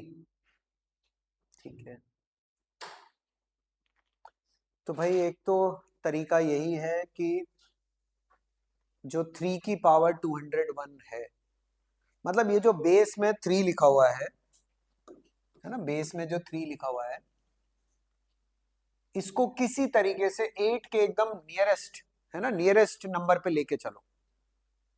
आपको अगर 8 से डिवाइड करना है तो 8 के एकदम नियरेस्ट नंबर पे इसको लेके चलो। यानी कि 3 की पावर 201, इसमें से मैं अगर 3 अलग कर लूं और 200 अलग कर दूं, तो 3 की पावर 200 को हम 9 की पावर 100 लिख सकते हैं, और 9 की पावर 100 जो है वो कितना होगा, 1 प्लस 8 की पावर 100, है ना, ये आ जाएगा। ऐसे लिख सकते हैं ना। यानी कि मैंने यहाँ पर 3 की पावर 201 में से 3 अलग किया और 3 की पावर 200 मैंने 9 बना लिया। देखो मेरे दिमाग में ये चल रहा है कि किसी तरीके से 8 जो है वो एक्सपेंशन में इन्वॉल्व हो जाएगा, तो मुझे 8 से डिविजिबिलिटी बतानी आसान हो जाएगी। तो मैंने हमेशा ये बात ध्यान रखो, जिस नंबर से डिवाइड करना है, या तो एग्जैक्टली exactly उस नंबर के एकदम क्लोज, या उसके किसी मल्टीपल के एकदम आप क्लोज ले जाओ और एक्सपेंशन कर लो। ठीक है, अब अगर आप इसका बाइनोमियल एक्सपेंशन करते हो, तो इसका बाइनोमियल एक्सपेंशन क्या बनेगा, 100C0, है ना, 100C0, 100C1, है ना, 1 की पावर लेने की तो जरूरत है नहीं, तो मैं सिर्फ 8 वाला टर्म लेता जा रहा हूं। 100C2 8 का स्क्वायर ऐसे करके आएगा, और 100C100 8 की पावर 100।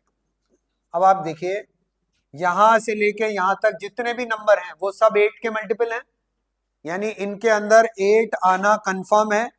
तो मैं इनको 1 प्लस 8 के टाइप का नंबर लिख दूं, और अगर 3 से अंदर मल्टीप्लाई भी कर रहा हूं तो ये 3 इंटू 1 प्लस, है ना, 3 प्लस 3 इंटू 8 के टाइप का नंबर है। अब अगर ये इस कैटेगरी का कोई भी नंबर अगर 8 से डिवाइड होगा, तो भाई रिमाइंडर जो है वो क्लियर दिख रहा है ना, 3 के बराबर आएगा, है ना। डिविजन एल्गोरिथम याद है ना, अगर मैं 8 से डिवाइड करूंगा तो ये क्या होगा, क्वोशिएंट बनेगा, ये रिमाइंडर है अपॉन डिवाइजर, है ना, डिवाइजर मतलब 8 आएगा वो। ठीक है ना, तो रिमाइंडर कितना आ जाएगा इसका, 3 के इक्वल आ जाएगा। क्लियर ना। तो जिस भी नंबर से आपको डिवाइड करना है ना, उस नंबर के एकदम क्लोज इस एक्सपोनेंट वाले टर्म को लेके जाओ। अगर 1 प्लस दैट नंबर या 1 plus multiple of that number बन जाए, तो बहुत ही आसानी से आप रिमाइंडर जो है वो कैलकुलेट कर पाओगे। ठीक,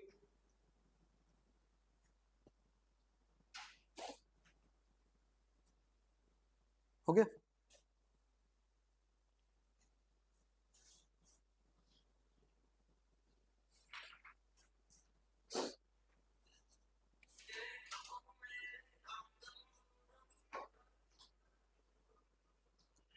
निकले। चलिए तो एक एक और क्वेश्चन करते हैं, जैसे कि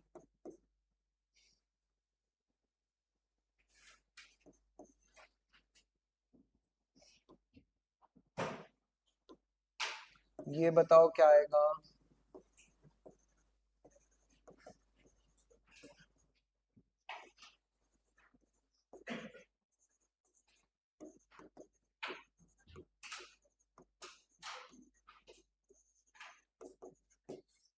5 की पावर 99 को 13 से डिवाइड करना है। हम्म, करो करो करो।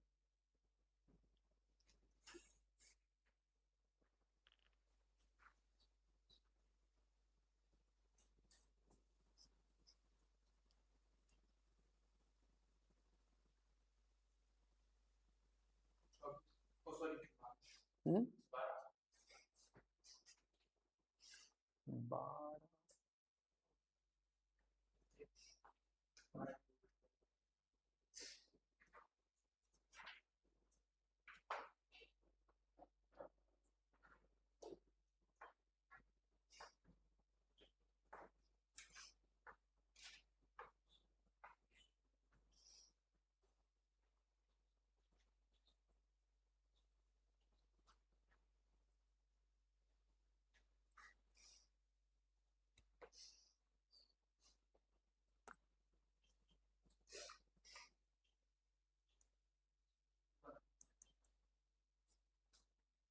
12 है 1। देख लेते हैं अभी क्या आता है।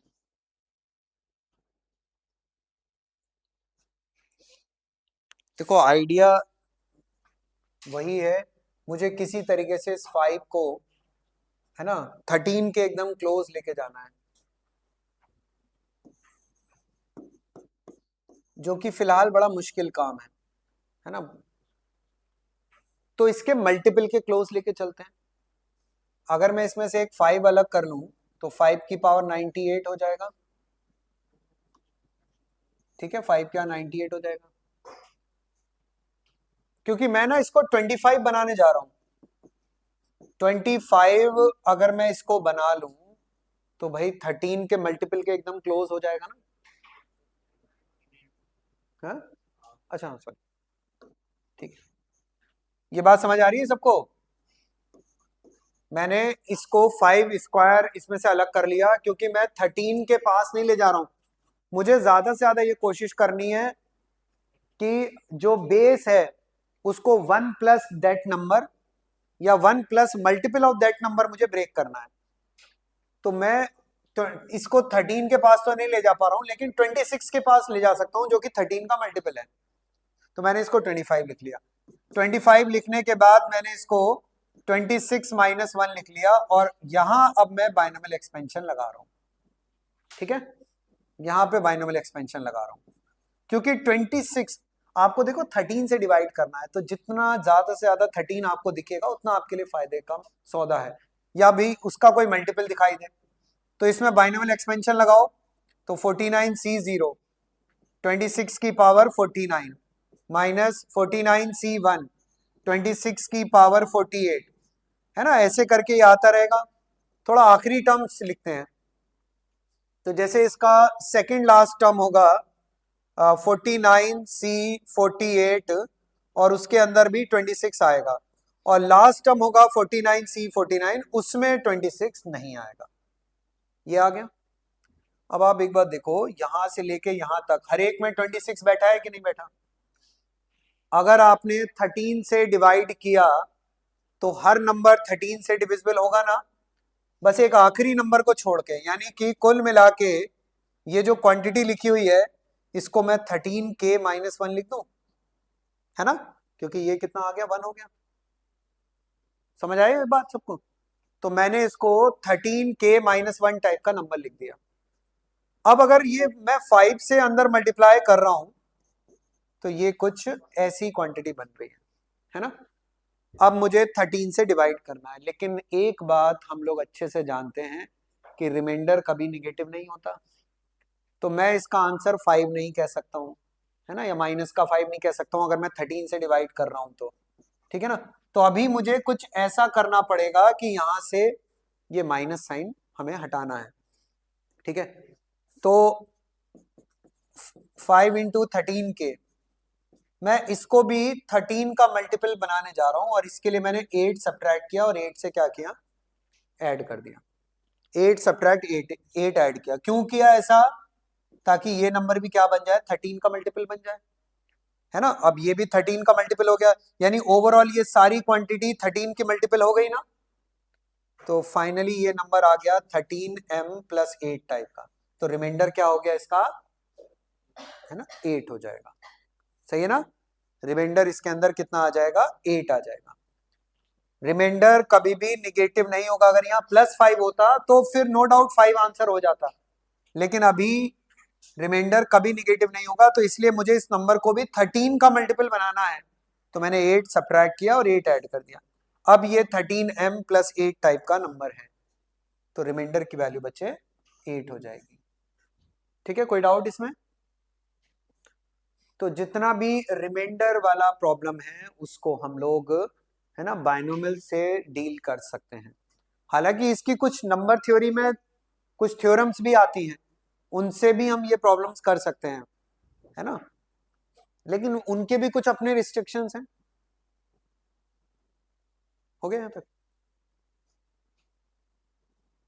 जैसे एक नंबर थ्योरी में एक दो थ्योरम्स होती हैं, वो भी चलो साथ साथ डिस्कस करते चलते हैं। जैसे एक होती है फर्मेट्स थ्योरम, बट वो प्राइम नंबर्स के लिए एप्लीकेबल होती है।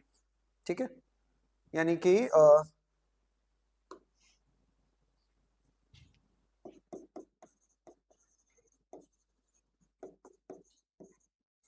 फर्मेट्स लिटिल थ्योरम भी कहते हैं इसको।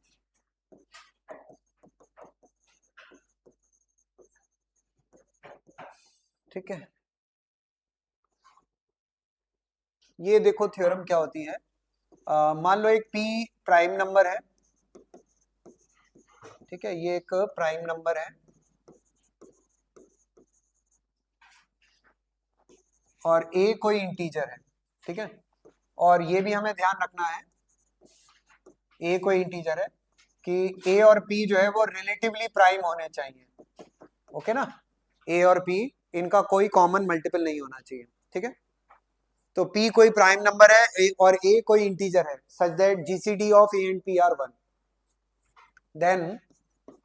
देन a की पावर p-1 a की पावर p-1 is always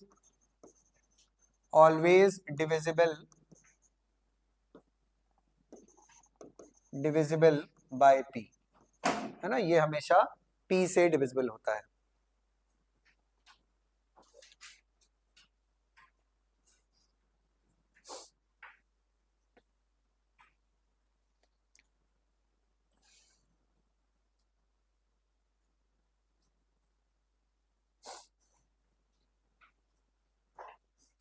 तो ये इसको, है ना, फॉर्मेट्स लिटिल थ्योरम कहते हैं। आप डिविजिबिलिटी के कुछ क्वेश्चंस वगैरह यहाँ से भी ट्राई कर सकते हो, रिमाइंडर के जो क्वेश्चंस हैं वो इस थ्योरम की हेल्प से भी कर सकते हो, है ना। इसको और भी तरीके से लिखा जाता है वैसे तो। इसका एक स्पेशल केस वो भी होता है कि a की पावर p माइनस का a, है ना, इज दिस इम्प्लाइज a की power p minus a is a multiple of p। वो एक ही बात है सारी, है ना। a की पावर p माइनस a की पावर -1 अलग करके एलसीएम ले लिया, है ना, एलसीएम ले लिया, और ये नंबर p से डिविजिबल है।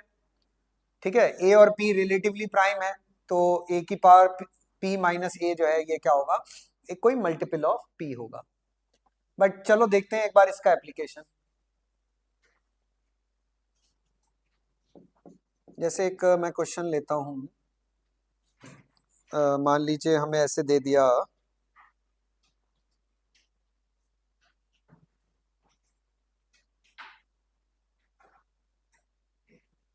Find remainder find remainder find remainder when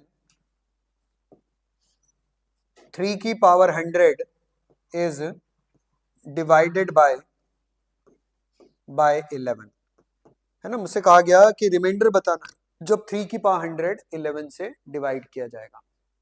देखो, इस एक बार पहले एक छोटा सा एक सिचुएशन समझ लेते हैं, इस थ्योरम को अप्लाई करना पहले सीख लो, है ना। p कोई प्राइम नंबर है और a कोई भी इंटीजर है, a और p रिलेटिवली प्राइम होने चाहिए, देन a की power p-1 is always divisible by p। आप कोई छोटा सा एग्जांपल लेके भी कर सकते हो इस क्वेश्चन को। जैसे मैंने a की वैल्यू को 5 ले लिया, है ना, a को मैंने 5 ले लिया, और p को मैंने ले लिया मान लो 7, है ना, p को मैंने 7 ले लिया, तो 7 - 1 माइनस का 1, है ना? क्या ये पक्का 7 से डिविजिबल है नंबर, है ना? 5 की पावर 6 - 1 अगर मैं चेक करूं तो ये तो हम मतलब ज्यादा बड़ा हो गया, छोटा कर दूं और ए को 3 कर देता हूं, चलो जस्ट मैं वेरीफाई कर रहा हूँ, है ना? एक बार तुम्हें थोड़ा फील आ जाए इसका भाई। मान लो मैंने इसको 3 कर दिया तो 3 की पावर 6, ये भी ज्यादा बड़ा हो गया क्या? हाँ, यहाँ पे 5 कर देता हूँ, है ना? यहाँ 5 कर देता हूँ। फिर आते हैं इसके क्वेश्चंस पर, है ना? यहाँ मैंने 5 कर दिया, ये देखो जरा क्या बन रहा है ना? ट्रू है ना? तो यही बेसिकली फॉर्मेट्स लिटिल थ्योरम है कि अगर a की पावर p -1 जो है ये हमेशा p से डिविजिबल होगा, ठीक है? अगर p प्राइम नंबर है और a अगर कोई भी इंटीजर है तो इसका, हाँ बता। अब इसका एप्लीकेशन देखते हैं कि कैसे यूज होगा। जैसे हमसे ये कह रहा है बच्चे 3 की पावर 100 को डिवाइड करना है 11 से। वैसे आप चाहो तो बाइनोमियल से सब क्वेश्चन हो जाएंगे, आपको जरूरत नहीं है बहुत ज्यादा इस फॉर्मेट थ्योरम वगैरह पे जाने की। अब मैं देखो यहाँ पे कैसे फॉर्मेट थ्योरम, दोनों तरीके से करते हैं इसको, है ना? बाइनोमियल से भी ट्राई करते हैं एक बार और एक बार फॉर्मेट थ्योरम से भी करते हैं, है ना? देखो फॉर्मेट थ्योरम से अगर तुम लोगों को इसे करना है तो एक बात बताओ मुझे, 3 की पावर 11 - 1 माइनस का 1, ये पक्का 11 से डिविजिबल होगा फॉर्मेट थ्योरम के अकॉर्डिंग? सही कह रहा हूं कि नहीं? हाँ, 3 की पावर, भाई 3 और 11 रिलेटिवली प्राइम नंबर है, तो 3 की पावर 11 - 1 ये हमेशा 11 से डिविजिबल होगा, तो इसको मैंने k मान लिया, सही है? इसका मतलब 3 की पावर 10, 3 की पावर 10 कैसा हो गया? 1 + 11 k टाइप का नंबर हो गया। ओके बच्चों, ये आ गया। अब दोनों तरफ पावर 10 कर दूं, है ना? दोनों तरफ पावर कितना कर रहा हूं? 10 कर रहा हूं। 3 की पावर 100 बनाना है ना मुझे, तो यहां कितना कर दिया मैंने? 10 कर दिया। तो ये क्या आ गया बच्चे? 3 की पावर 100। तो 3 की पावर 100 कैसा नंबर है? अब देखो एक बात सुनो, अगर मैं कहूं इसमें बाइनोमियल लगा दो, यहाँ पे तुम लोग बाइनोमियल लगा दो, तो पहला टर्म क्या आएगा? 10c0, फिर क्या आएगा? 10c1, है ना? इंटू 11k, फिर क्या आएगा? 10c2 इंटू 11k का स्क्वायर। यानी जितने भी टर्म है सब में 11 बैठा है कि नहीं बैठा? यानी ये जो नंबर आने वाला है ये भी कैसा है? 1 + 11 m टाइप का नंबर है कि नहीं? तो रिमाइंडर क्या हो गया? 1 हो गया, है ना? तो रिमाइंडर क्या आ गया इसका? 1 आ गया। समझ आई बात? तो ये तो फॉर्मेट्स थ्योरम से हो गया क्वेश्चन, है ना? लेकिन अगर मुझे इसको बाइनोमियल से करना है तो थोड़ा सा मेहनत लगेगी, ज्यादा मेहनत भी नहीं लगेगी। तुम कोई 3 की, इस 3 को किसी ऐसे नंबर में तोड़ो जो 11 का मल्टीपल के एकदम नियरेस्ट हो। 24 कैसे बनाएगा? 3 को किसी 3 की पावर बढ़ाओ, 3 की पावर 1 कितना? 3, 3 की पावर 2 कितना हो गया? 9। मतलब मेरी कोशिश हमेशा ये रहती है बाइनोमियल में कि हम 3 को कहीं ऐसी जगह ले जाएं जहां जो 1 + 11 टाइप की हो या 1 + 11 का मल्टीपल टाइप की हो, क्योंकि जब उसका बाइनोमियल एक्सपेंशन होगा 1 तो हमारे फायदे का है भाई, उसकी पावर कुछ भी करो फर्क नहीं पड़ता, बाकी सब 11 के मल्टीपल हो जाएंगे। यहां तक लिख लिया? तो इसको बाइनोमियल से देखें एक बार। 3 की पावर 1 तो बेकार ही है, 3 की पावर 2 9 हो गया, ये भी थोड़ा 11 से दूर ही है। 3 की पावर 3 कितना हो गया? 27, ये तो 11 के बहुत ही दूर हो गया। 3 की पावर 4 81, 11 कितना? 77 + 4, दूर ही है काफी। 3 की पावर 5 कितना होता है? 243 को 11 से डिवाइड करो, हो गया। हाँ, रिमाइंडर मतलब 1 आए, ऐसा नंबर ढूंढो रिमाइंडर 1 आए, ये बच्चे मिल गया 3 की पावर 5। अब लॉजिक समझना, हर क्वेश्चन में वही लॉजिक लगा हुआ है। 3 की पावर 100 में तुम्हें क्या करना है? 3 की पावर 5 अलग कर लो, 20 पावर अलग कर लो, ये कितना बन गया? 243। और 243 को मैं लिखूंगा कितना? 1 + 242 की पावर 42 की पावर कितना? 20। क्यों? 242 11 का मल्टीपल है ना? 11 का मल्टीपल है ना? अब इसमें बाइनोमियल लगा दूंगा मैं, तो 20C0 1 की पावर 20, मतलब अब थोड़ा प्रैक्टिस बढ़ाओगे ना तो तुम्हें दिखेगा सर ये तो 1 + 240 242K टाइप का नंबर है ना। या बाइनोमियल से देख लो, 20C0 1 की पावर 20, 20C1 1 की पावर तो मत लिखो, बेकार है। तो जितने भी नंबर आने वाले हैं उन सब में 242 तो आएगा ही आएगा ना, है ना।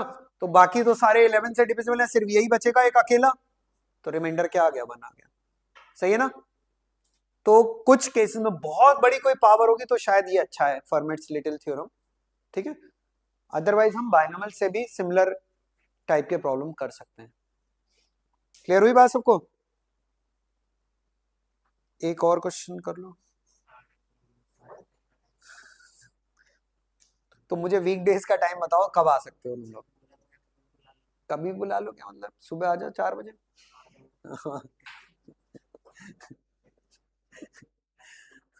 अब 3 बजे भी नहीं आ पाते हो तो फिर मैं बताओ कब पढ़ाऊंगा? हैं? 3 बजे आ जाओ ना कुछ टाइम के लिए, थोड़ा सा, 3 से 4 है। 2 दिन आ जाओ, अच्छा 2 दिन आ जाओ क्लास के लिए, 2 दिन टेस्ट के लिए। कुछ बच्चे नहीं आ पाते ना, आ जाएगा। सुनो, कोई 2 दिन फिक्स कर लेते हैं टेस्ट के, और कोई 2 दिन फिक्स कर लेते हैं क्लास के। यार 1-2 हफ्ते की बात है।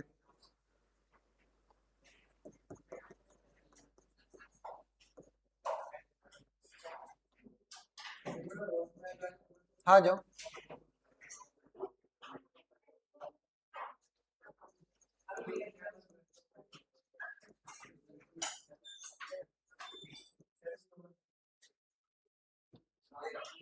ये बस जल्दी से कर दो। हाँ, बताओ कौन से दिन रखने हैं क्लास के लिए, कौन से 2 दिन रखने हैं और कौन से 2 दिन रखने हैं टेस्ट के लिए। हमारे पास है मंडे, ट्यूसडे, थर्सडे और फ्राइडे। कौन कौन से दिन रखने हैं? मंडे ट्यूसडे क्लास ऑल्टरनेट रख लेते हैं ना। तो ट्यूसडे और थर्सडे क्लास, ठीक है, ये दोनों दिन क्लास। या एक काम करते हैं, हाँ चलो ठीक है, ट्यूसडे और फ्राइडे क्लास, ठीक है, और मंडे और थर्सडे जो है वो टेस्ट। ओके, ये डिसाइडेड अब है ना, ये 2 दिन क्लास और 2 दिन टेस्ट, ऐसे रहेगा शेड्यूल। क्योंकि 2-3 टॉपिक बस कवर करने हैं, बायनोमियल, पीएनसी, और थोड़ा सा उधर सॉल्यूशन ऑफ ट्रायंगल है ना, ज्योमेट्री वगैरह। इतने अपने 6-7 टॉपिक पे फोकस करते हैं अच्छे से। ये जल्दी से कर दो, बस छुट्टी करते हैं फिर, हैं।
आया भाई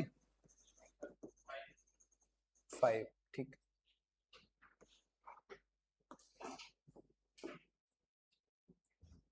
तो देखो, यहां भी अगर तुम्हें फॉर्मेट्स थ्योरम से करना है, ठीक है, तो एक बात तुम्हें पता है, 5 की पावर 11 -1 -1, ये 11 से डिविजिबल होगा ना, कंफर्म है ना।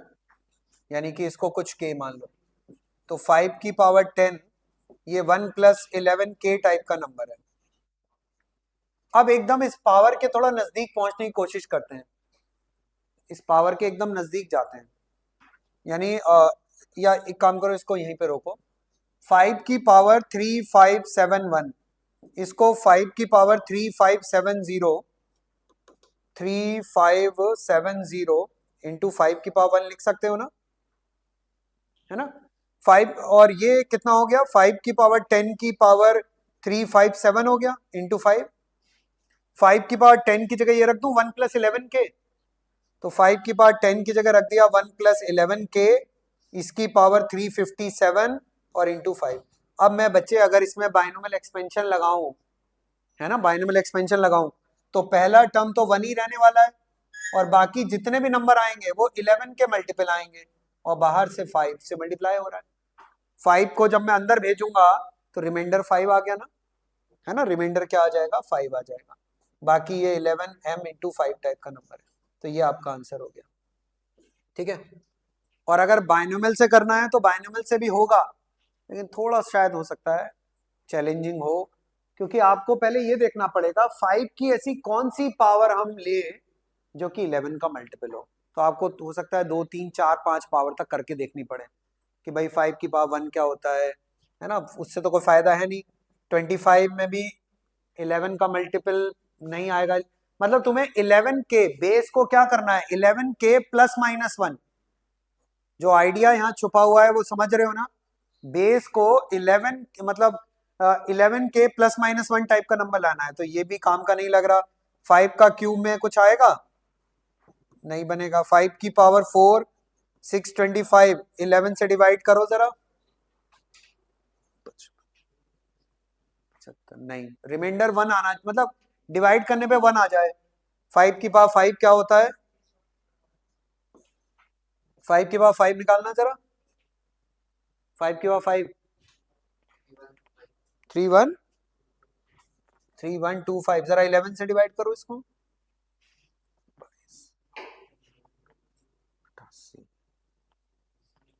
आ गया, रिमाइंडर 1 आ गया, है ना, यही है, बस यही है भाई, ये है वो नंबर, है ना, ये 11 के प्लस 1 टाइप का नंबर है।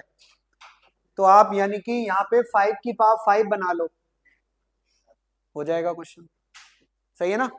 बाइनोमियल से करना है तो भी हो जाएगा, 5 की पावर 5 बना लो यहाँ पे, और वो 11 के प्लस 1 टाइप का नंबर है, फिर बाइनोमियल लगा लेना। एक आध पावर हटानी पड़े छोड़नी पड़े छोड़ दो उसको, बाद में वो तो मल्टीप्लाई हो जाएगा बाद में, ठीक है ना। तो चलो फिर ट्यूसडे में बाकी का इसका, है ना, डिस्कशन करेंगे आगे।